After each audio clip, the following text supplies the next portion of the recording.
ఆయన మీరు సరే మీరేం వాళ్ళు అన్నారు కాబట్టి అడుగుతున్నారు. ఆయనకి అడిగినోని కూడా ఇంత ఉండాలి. జగ్గారెడ్డి క్యారెక్టర్ ఇప్పుడు జగ్గారెడ్డి స్టైలే కాదు అట్లా. అది నేను నిజంగా కావాలని అనుకుంటే నేను డైరెక్ట్గా అడుగుతా కదా, ఈ డొంక తిరుగులు ఎందుకు ఇదంతా.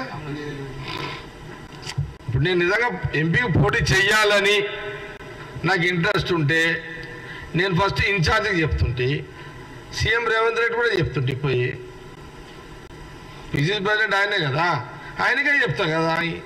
ఈ డొంక తిరుగుడు ఎందుకు, గీతలు కూడా లేదా బీజేపీ వాళ్ళకు? అరే ఏం పొలిటికల్ చేస్తున్నారా నాయన మీరు? ఈ షార్ట్ కట్లు లీడర్లు ఎక్కువైపోయారు బీజేపీలో. బీజేపీ పుట్టినాక నేను పుట్టినప్పుడు బీజేపీ ఇంకా పుట్టలే, అంతేనా? నేను 66లో పుట్టినా. 66లో పుట్టినా. అది ఎప్పుడు పుట్టింది?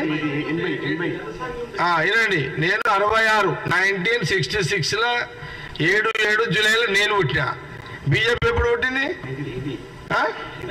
80లో పుట్టింది. నేను బీజేపీ పార్టీ పుట్టక ముందే నేను పుట్టినా. బీజేపీ ఎప్పుడైతే పుట్టిందో ఏ సంవత్సరంలో, అప్పటి నుంచి నేను ఆడున్నా. వాళ్ళ కథ అంతా నాకు తెలుసు. ఈ మొన్న వచ్చినోడికి ఏం తెలుసు? తూదెల తాదెల వీళ్ళకు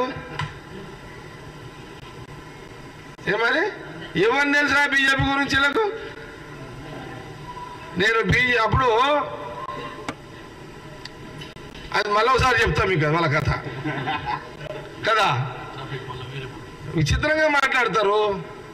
ఆ మాట్లాడడానికి ఇంత తెలివాన్ని ఉండాలి, బుర్రాన్ని ఉండాలానికి. అరే చూడండి ఏముందిరా నాయన, మనము రాజకీయంగా మీరు ఏదన్నా అవతల విమర్శించేటప్పుడు కొంత మెటీరియల్ ఉండాలి దగ్గర.